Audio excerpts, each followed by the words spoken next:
It's a really good year for high school shortstops. There's probably gonna be four that could go that will go in the top 10 picks and could go in the top, say, 5 or 6 picks. And I think of that group, Marcelo Meyer is probably the most polished of them all.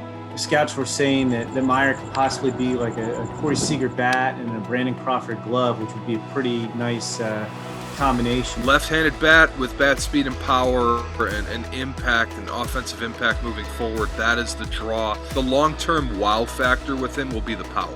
With his frame, with the bat speed, with the feel for contact that he has, you're hoping that as he gets bigger, that power gets bigger, and then all of a sudden, rather than looking at a bunch of 5s or 55s on the scouting card, that one says 7.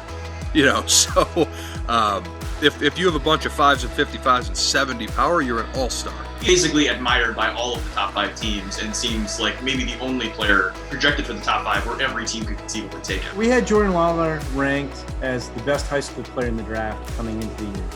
And then when we did our first update, we had him ranked as the best prospect. And then we did our second update, we actually moved Marcelo Meyer ahead of him.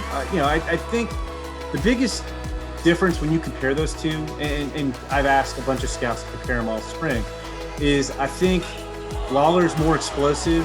Yeah, if you do like size, strength, explosion, like how you've been doing like a football combine, he's one of the best guys in the draft in terms of, like you're saying, it's above average to plus power, above average to plus defender, above average to plus runner, and is performing in games. The power right now is off the charts for House. Right-handed hitter.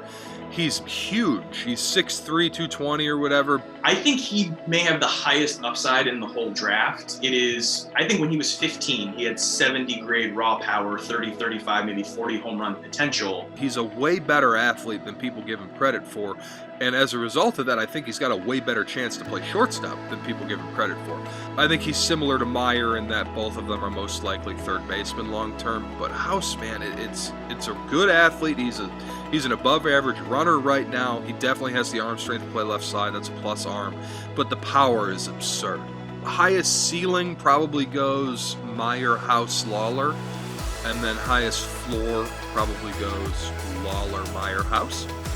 Yeah, that's how I'd line it up. The Tigers have done a great job building the farm. Shortstop seems to be that missing piece. Torkelson looks like a star, but he's not a shortstop. Riley Green looks like a star, but he's not a shortstop. So if you grab that shortstop and you're like, here's our guy, and again, with a prep kid, it may be 4 or 5 years away even, but you say, here's our guy, then all of a sudden I think the farm system takes on a little bit different of a look that you can point to and say, there's the shortstop. Like, that's the dude.